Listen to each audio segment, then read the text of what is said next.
सभी ने सत्यवान और सावित्री के विषय में बहुत कुछ पढ़ा और सुना है। सावित्री एक सती थीं जिन्होंने यमराज से अपने पति के प्राण वापस ले लिए थे। तो आइए आज हम आपको उन्हीं सती के विषय में बताते हैं जिनकी जिद के आगे यमराज को भी झुकना पड़ा था। मध्य देश के अश्वपति नामक एक राजा थे। वो बहुत ही धार्मिक थे। उनकी पुत्री का नाम सावित्री था।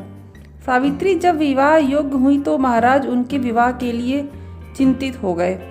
तब महाराज ने सावित्री से कहा कि बेटी, अब तुम विवाह योग्य हो गई हो, अब तुम स्वयं अपने लिए वर का चुनाव करो, मैं उससे तुम्हारा विवाह करा दूंगा। यह सुनकर सावित्री शीघ्र ही वर की खोज के लिए निकल पड़ी।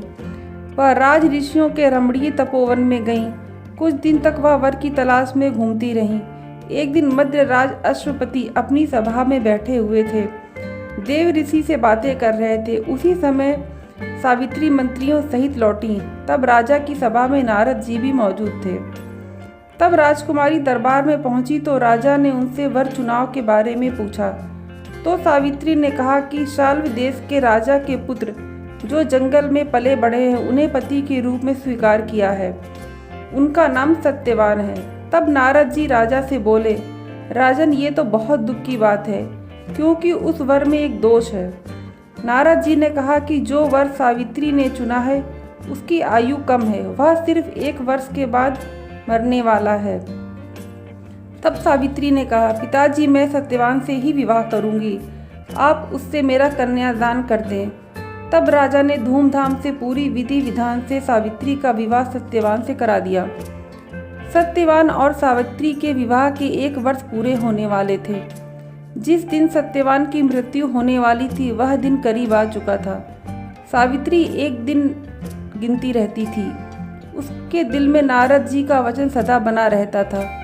जब सावित्री ने देखा कि सत्यवान को चौथे दिन मरना है तो उसने 3 दिन व्रत किया।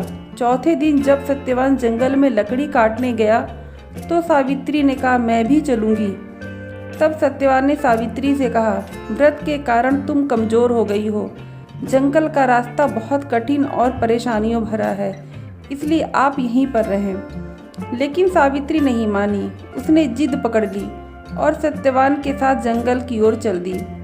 सत्यवान जब लकड़ी काटने लगा तो उसकी तबीयत अचानक बिगड़ने लगी।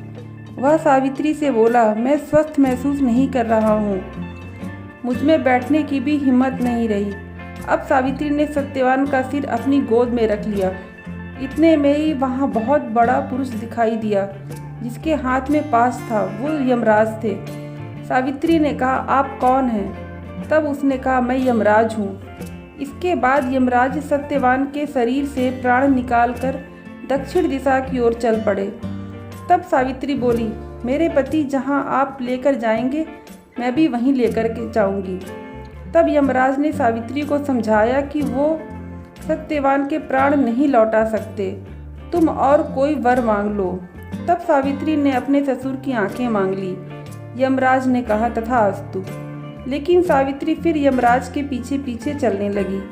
तब यमराज ने उसे फिर समझाया और दूसरा वर मांगने को कहा। उसने दूसरा वर मांगा कि मेरे ससुर को उसका राज्य वापस मिल जाए।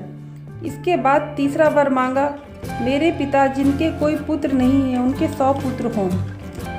यमराज ने सावित्री से फिर कहा कि तुम वापस लौट जाओ, चाहो तो और कोई वर मांग लो। तब सावित्री ने कहा, मुझे सत्यवान से 100 यशस्वी पुत्र हों। यमराज ने कहा, तथास्तु।